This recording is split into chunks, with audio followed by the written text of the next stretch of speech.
So you asked me, how did I get into massage? Mm-hmm. So growing up, I played soccer, and in college, I was always the shortest, smallest one, and I kept getting injured by rivalries. And so the PT department would do therapy on me, like physical therapy. And one day they started massaging like my leg and my arm. I was like, what is that? What are y'all doing? Because nobody ever did that before. Mm-hmm. And so anyway, I got pregnant my junior year, and Hurricane Katrina happened. So I was all alone with the school closed and ended up moving to Houston. And I was like, well, I got to make money because I'm a single mom now. Mm-hmm. And massage therapy was one of the shortest programs they had, and it was something I could afford, and it was at night so I could work during the day. And I was like, you know what, why not? Let me give it a try. Because I actually enjoyed learning from the PT department when I was in college. So little did I know I actually had a little gift for it, I guess you could say. Oh. What do you mean by like a little bit? Like you like to help people know more about their bodies or something? Yeah, and I enjoy healing people. I enjoy seeing the difference that massage makes. Mm-hmm. And like when you've had enough massages or just been in the industry, you know who has like a talent for this versus who's kind of just like learning doing what they learned in school. Mm-hmm. And so, I mean, my clients say that they feel like I have a gift, so that's just what I tell myself. I mean, claim it as you should. I definitely am not Beyonce, so I know singing is not my gift. I feel like everyone can be the Beyonce of their lane. Right. Like you could be the Beyonce of massage therapists. Right. And someone out there could be like the Beyonce of astrophysicists or something. Yeah.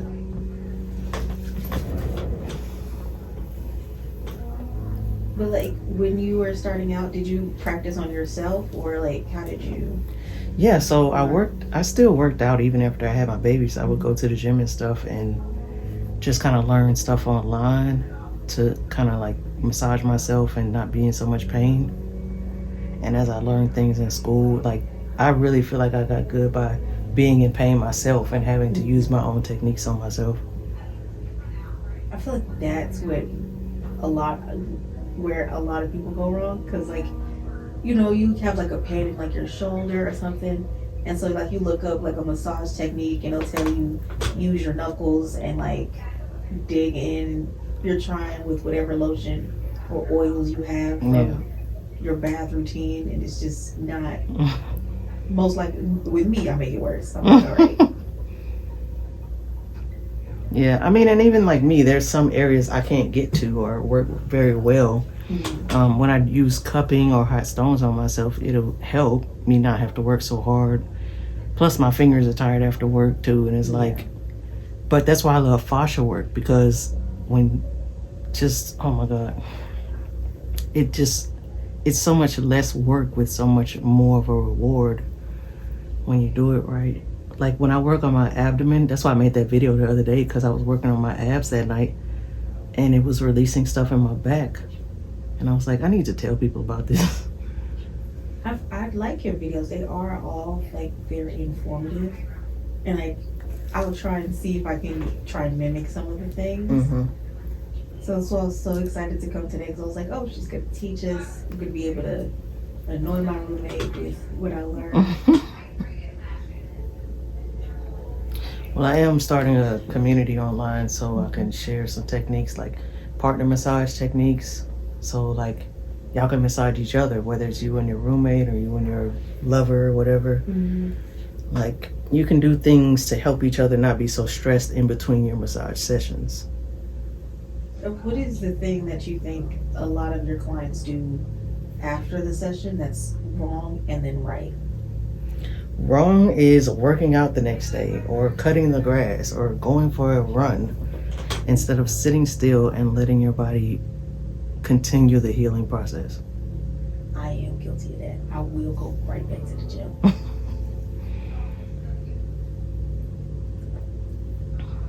And like with it, so right is to like have like a me day sort of thing. Yeah. So you want to try to schedule in advance Mhm. in a way where you can take the next day off or at least the rest of the day off. Like when I get my massages, I try to go after my last client for the day, and the next day I try not to schedule anything. Like Mhm. at least once a week or every other week. Sometimes some weeks I'm just way too busy, but at least every other week, so you can recover. Like people don't realize when you're going to the gym and stuff, and you have a job, and people have kids, for example. Mhm. Your body thinks you're an athlete, and you don't think about your recovery process or a recovery process because you think, oh, I'm just some random person going to the gym. But your body thinks you're an athlete. Mhm. And you think about like professional athletes, you watch behind the scenes videos, they take ice baths, they have nutritionists cooking their meals, they have assistants taking care of business stuff for them, regular everyday stuff that we do after work. They have support systems to like help them not be so stressed so their body can recover. Mhm. And everybody needs to like really be mindful of that in terms of their own bodies. Yeah, I feel like you saying that our bodies thinking of us as athletic was eye opening because I was like, a lot of us do work, go home, probably go to the gym or something like that in between. There's not really enough time for us to slow down. Right. Like an athlete, their full-time job is just being an athlete, and that's it. Even in college, like the only other thing I did outside of sports was studying. I had scholarships, I had money, I had people taking care of me and cooking my food. Things that I now have to worry about as an adult. I didn't have to worry about that. Which I feel like, because I was also, well, I wasn't an athlete, I was a dancer, and I did cross country. So I was kind of babied in that way, and I was like, I have nothing else to do. So now I'm like, I don't know how to cook. I don't know what I'm supposed to be eating. I just follow the plan my coach gave me, and I just move. Saying names, but like the client that stuck with you the most. A massage client that stuck with me the most? Mm-hmm. Like their story or like their like how their body developed with being your client. I remember one in particular, a frozen shoulder client. Mm-hmm. She was an elderly lady. I just had a cold drink and my lips are like parched. I think I need some water. I'm sorry. Anyway, yeah, she was an elderly lady with frozen shoulder, and we worked together for about 5 sessions, and she was just like crying every session, like, I can't believe I can move my arm. Every time I come see you, I just feel so amazing. Man, just like helping people get their lives back is what I really enjoy. And thinking that they had no hope of recovery or living a healthier life. That's what I love. Yeah, I think that is nice. I probably would have cried with her, I'm not gonna lie. I cry too. Yeah, I get hugs all the time, especially from older ladies. They're like, okay, I'll see you next week. And they're like hugging all over the place. They do love hugs, I swear. Especially when you love them.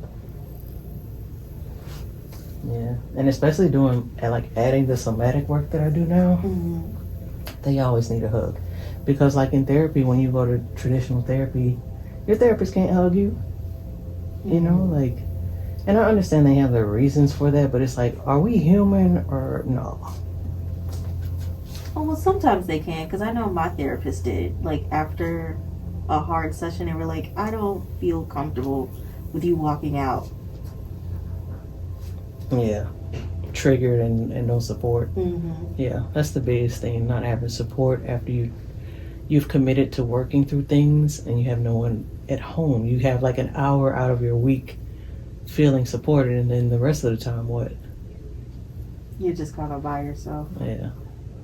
Which is fine. I mean, as an adult, I get it. Like, I understand you need to learn how to be self-sufficient, but at the same time, we are communal animals, communal creatures.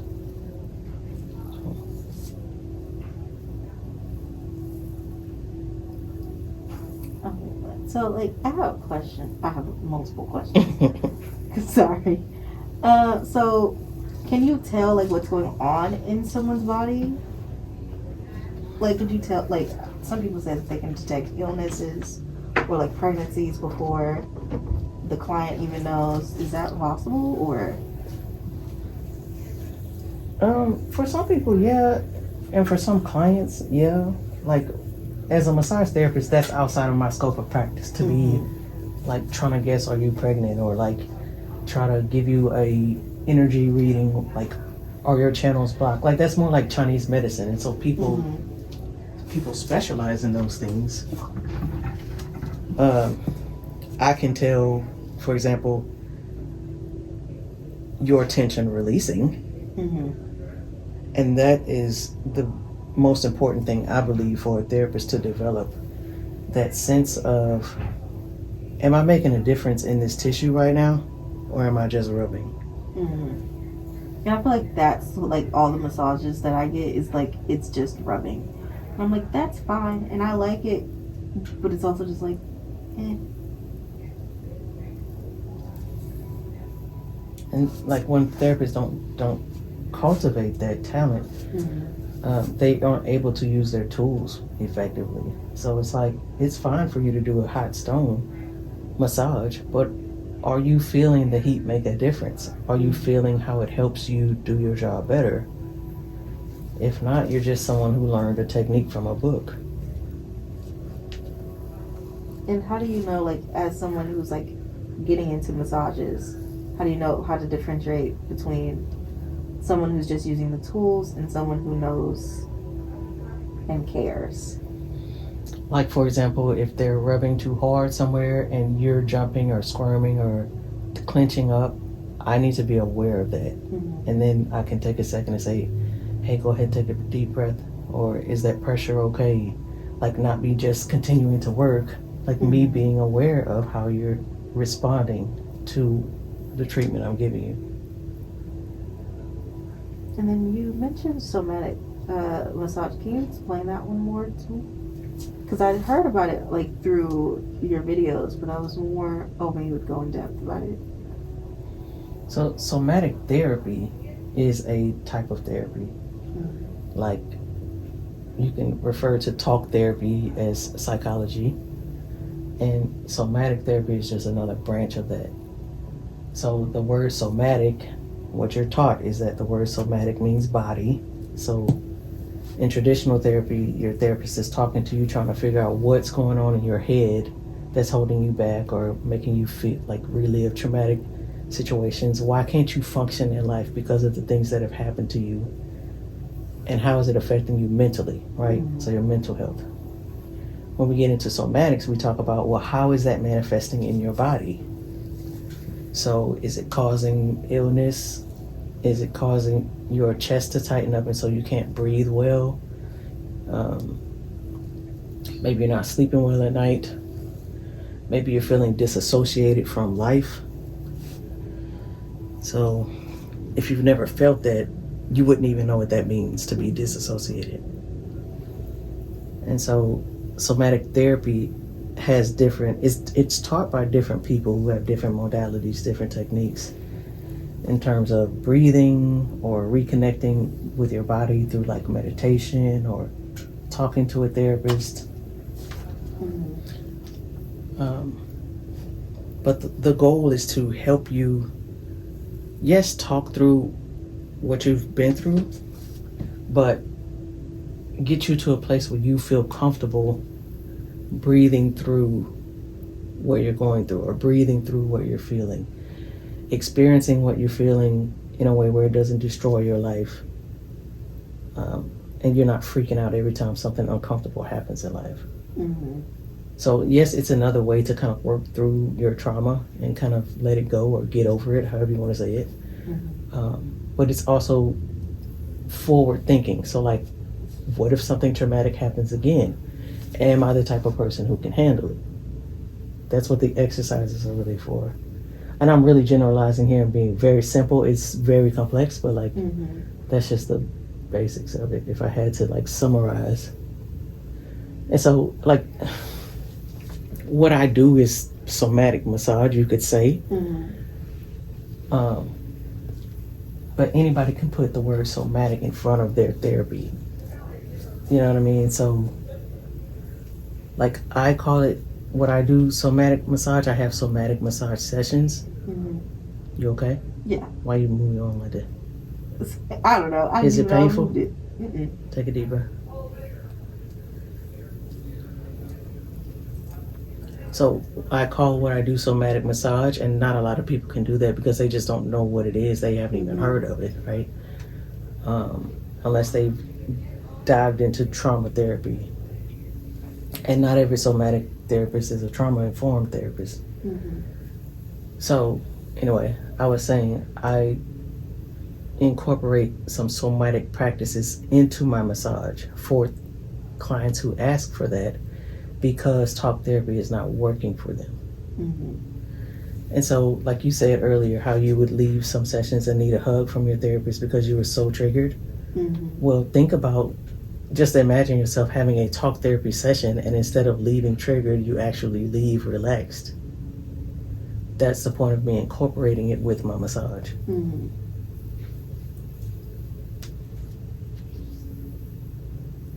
Oh, I know why I moved now. I said I know why I moved now. Why? You were there, and I thought I was helping because I thought you needed me to move. Okay, no, you're not helping. Yeah. Especially when I get to your arms. If you're moving your arms while I'm massaging, you're not helping. Okay. Because you're flexing your muscle that I'm trying to relax. You see how that defeats the purpose? I don't know. I just always do that.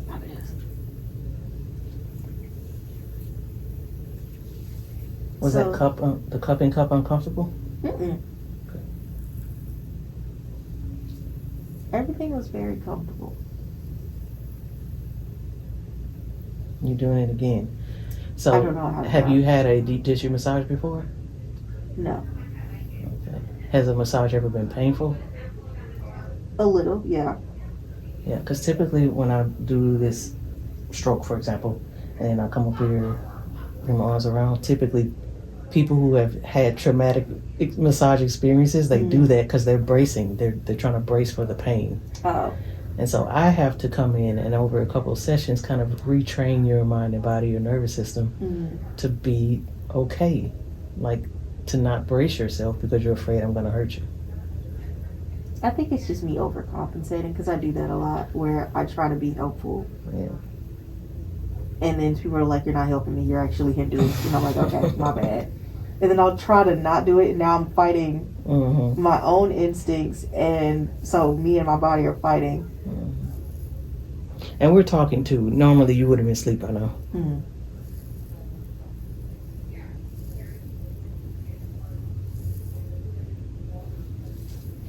So what made you want to add somatic therapy into your massages? Oh, good question. So when I got on TikTok and started doing massage videos, I noticed how like on my timeline, somatic stuff would keep coming up. And I was like, well, what are these people talking about? Like a lot of people don't know what they're talking about, and I don't know everything, you know, so I'm open to different perspectives, but it's like, anyway, I just realized how many people were curious about it, and because I had learned about it before, and even a little bit in school, and some continuing education classes that I was just interested in, I was like, well, let me just kind of brush up on what's going on these days in terms of somatic therapy, and started talking about it and realized, yeah, a lot of people are interested in it. So, you know, when you run a business, you want to give people what they're looking for, what they're interested in. Because if they're interested in it, that means they've tried other things that probably aren't working. And so they're still on their journey trying to find solutions. Plus, I've been through talk therapy, and not to be rude, but if I had my way, I'd get rid of it. And so I appreciate how somatics incorporates the mind and body connection. Mm-hmm. Not just saying, oh, everybody's mentally ill and let's give them medicine or just treat them like patients. No, they're humans who are reacting to adverse situations the way they were designed to act. Mm-hmm. So let's work with their natural biology, the mind body connection. That's what I love about somatic work. That's probably a long answer for no reason. Oh no, I liked it. Cause I love listening to people and their reasonings for things. Especially because, like, I'm not gonna lie, I am a psychology major, and where I learned somatic therapy was literally on TikTok, and I was like, why wasn't this a part of the curriculum? Right. You know what is a part of the curriculum in school are things that they're willing to do funding, willing to do research on, Mm-hmm. and research requires funding, and whoever's got the money decides what gets funded. Yeah. And so it's like they fund whatever benefits them and their agenda, which I don't have a problem with. But thank God for TikTok, you know, sharing alternative perspectives. Mm-hmm. I was also thinking that, because I'm not gonna lie, my therapist gets mad at me all the time. Because they'll be like, well, why is this? And I'll answer it completely. And I'll be like, so what the frick are you here for? I don't know. For you to help. I have the answer. Apply it. Is this painful? Mm-mm. Because you're not relaxing your arm. Sorry. So you're a psychology major. Mm-hmm. Why psychology? I guess because, like, I was always the go-to friend for everything. And not gonna lie, I was the only girl in my generation for, like, my mom's side. And I was the problem solver on my dad's side, even for the adults. Like, let's say I'm visiting my dad's side of the family and something goes awry. I have 50-year-olds looking at me like, Sarah, what do we do? The heck am I'm 7. Or I'm not. You know, I have to, like, think on my feet on what sounds the most logical. Yeah. Which a 7-year-old should not be tasked to do. Mm-hmm. But at this point, I'm like, this is what it is. And then, like, as I got older, I got more responsibility and more kind of I don't want to say burdened with, but it was basically my job to make sure that everyone was afloat. And I was also the youngest in both sides of the generation. I'm the last born. So it was always like, why are you asking me, not the teenager? Mm-hmm. Well, maybe it was your calling, you know, and you were put in that family for a reason. Mm-hmm. You never know.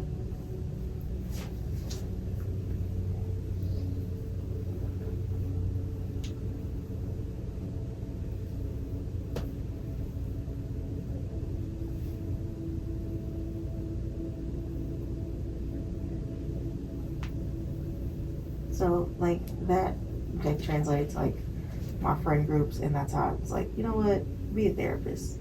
Because I'm practically just problem solving everybody anyway. Mm-hmm. One thing I do appreciate about traditional therapy or modern therapy is that they do get the concept of, like, everyone's brain has to process an experience for themselves. And so as a therapist, when you're licensed and experienced, you really start to understand that it's not about you fixing people's problems, it's about helping them see a different perspective and their brain coming to a conclusion on their own of how to move forward in a better way than they typically have, or processing it and handling things better than they typically have. And it actually makes your job easier. Yeah, because I feel like a lot of why I shouldn't be a therapist is that you have to stop and listen and, like, let them come to their own conclusions. All right. Meanwhile, I'm like, I can give you the answer. Just Right. stop stressing. I got it. I have a 9-step plan on how we can get it together. Yeah. But like, one thing you learn about eventually is Maslow's hierarchy of needs and how people really need their autonomy, and you allowing them to, you guys working together and them feeling supported by you, allows them to keep their autonomy so they actually figure it out on their own, and their self-esteem is intact because of it. Does that make sense? Yeah. And I feel like that's where I have a hard time. So I'm like, just let me fix it. I got it.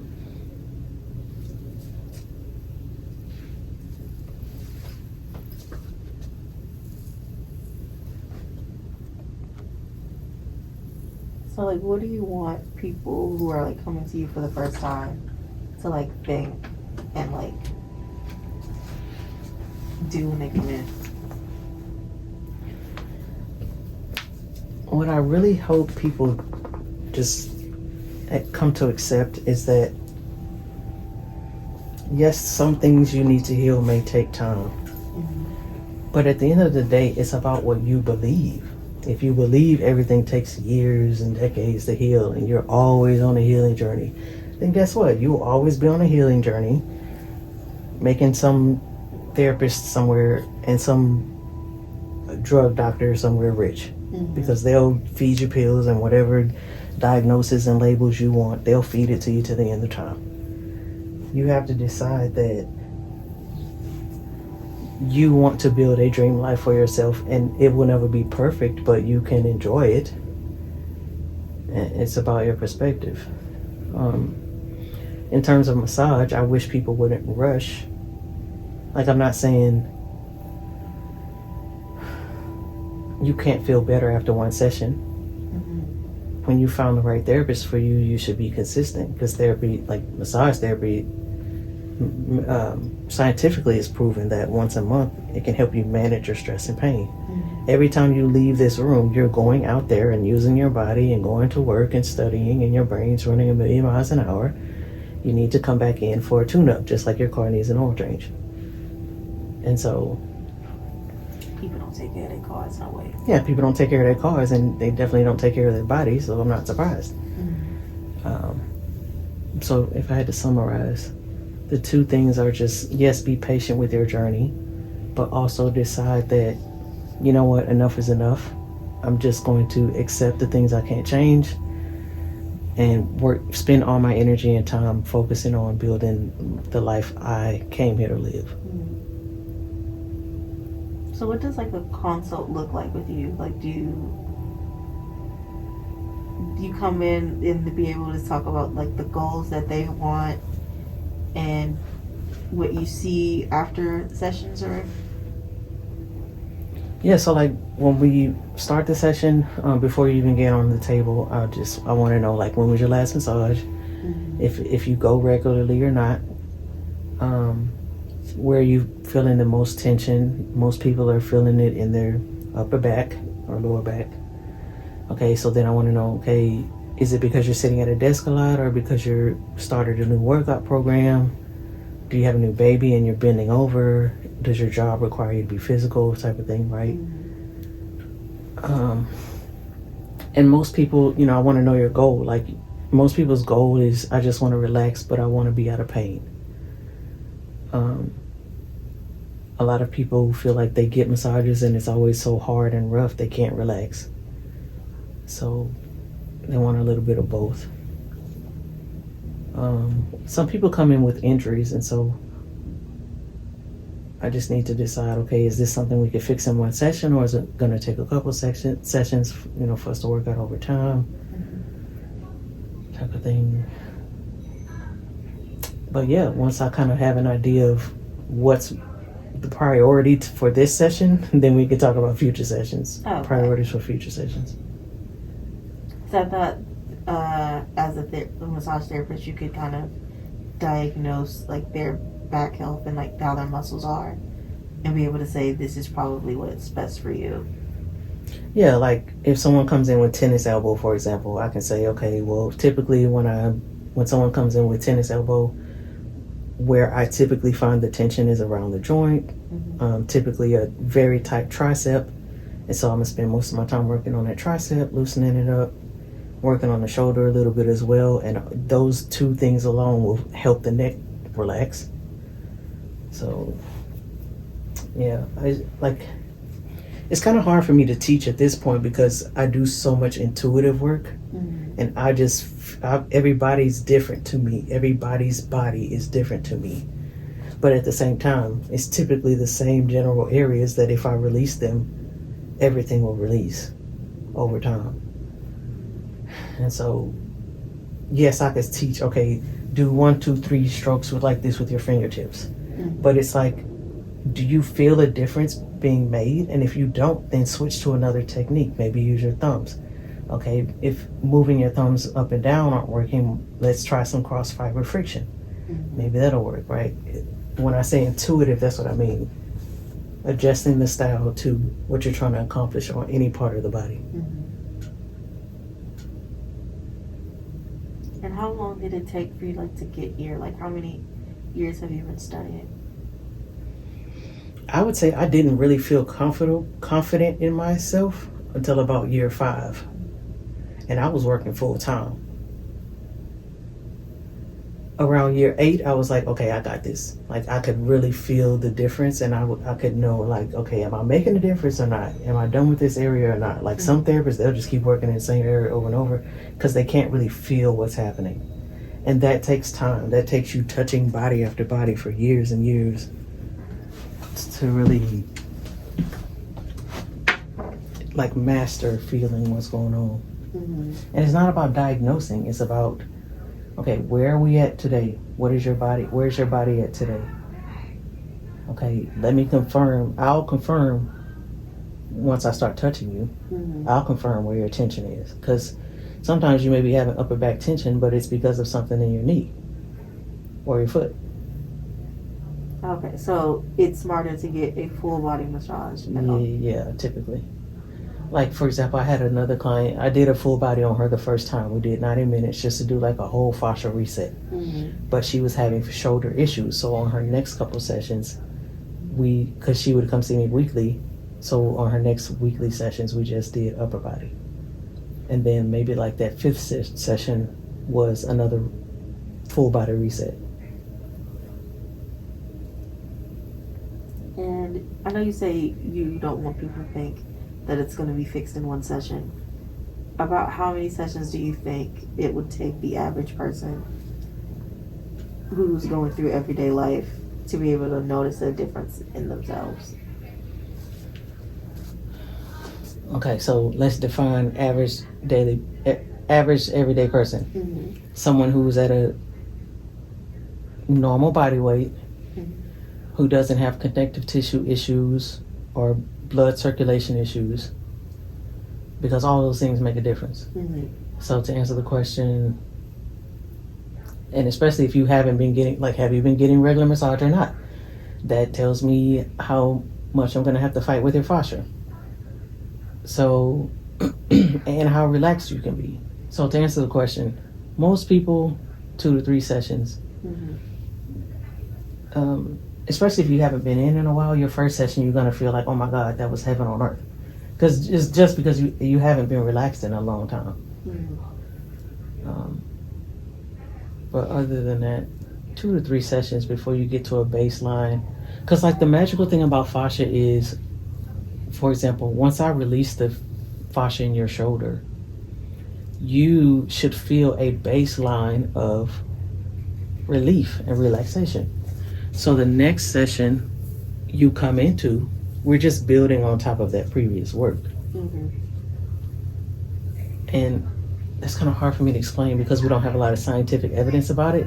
I can only speak from me working on myself. Like when I feel my shoulder joint really stiff and I work on my abs and I release my whole shoulder joint, even underneath the armpit and all of that, like me working on myself sometimes does better for me than me going to see a therapist. Because I've worked so deep in the fascia, it has released on such a deep level that the results last longer.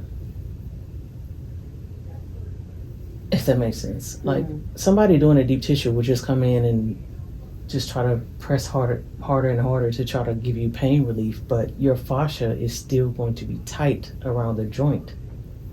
And so you're going to have to come in for another session to keep working, to basically start over, as opposed to fascia that releases the whole arm and the whole chest and the knee. And so instead of, oh, just my shoulder is tight, like your whole body is tight. But when you release fascia, you release multiple points at one time because you're addressing the body's tension, not a specific muscle. I don't know if that makes sense. Like most therapists, they say, okay, you have a upper back knot. Let me work on that upper back knot. Instead of seeing the body as there are multiple areas of tension that are pulling your body in different directions, and that's why your back hurts. That makes sense? Yeah, it does. Especially like since it's all connected, and like I do like Chinese medicine, so the way that it'll tell you like if you have something wrong with the joint, or like your tongue could tell you a lot. Yeah. And see, we don't really learn that as massage therapists, so I don't diagnose the body like that. But I guarantee you, if me and a Chinese medicine person sat down and talked, we would notice a lot of the same things. We just use different words for it.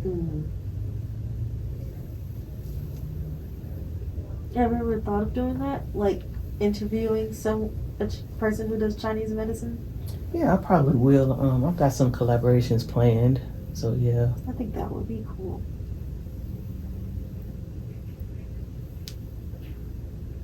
So what is like the difference, like besides the obvious, like, between like massage therapy, lymphatic drainage, and like acupuncture and those types of massage? So different modalities typically have different goals. So a lymphatic drainage massage is to open up the channels of your lymphatic drainage system. So you have to understand anatomy to even know what that means, right? So you think about a car. A car has you put gas in your car. How does your gas get around the car to the motor? Oh, I've never even thought of that. Through some kind of pipe or channel. And so your lymphatic drainage system is a set of pipes that drain toxins out of your body, basically. Just like your blood, your vessels, your veins, your arteries carry blood around your body to carry nutrients, to heal bruises or whatever. Those channels can get blocked. And that's all Chinese medicine is trying to say. I'm looking at your tongue because it's an indication of what channels may be blocked, for example. Well, I look at fascia the same way. If your belly button is tight, that tells me that several channels are going to be blocked. So a fascia massage technically is to unblock fascial channels, fascial blockages. A lymphatic drainage massage is to unblock lymphatic channels. Now, when you understand fascia, you understand everything, including your lymphatic drainage system, is wrapped in fascia. So you also get relief in your lymphatic drainage system through fascia massage. Why? Because your fascia isn't squeezing those vessels, and so your channels can be unblocked. That's another purpose of acupressure or acupuncture, dry needling. What are they trying to accomplish? Unblocking the flow of whatever. And so what is like your favorite service to do? Whatever your body telling me it needs at that time. Okay. Honestly, I just see everything as fascia. When I see a knot, to me, it's just your body is pulling somewhere, and I need to find where it's pulling from and release it.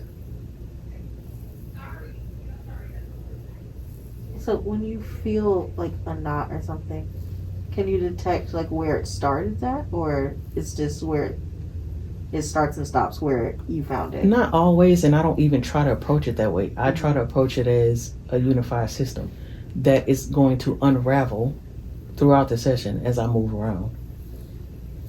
So in my mind, when I was doing your feet, I was unraveling your body then in different places that I don't need to know. The point is, over time, it will all unravel. That's why I said earlier, when you do a proper fascia massage, you never start from zero. You just keep unraveling over time.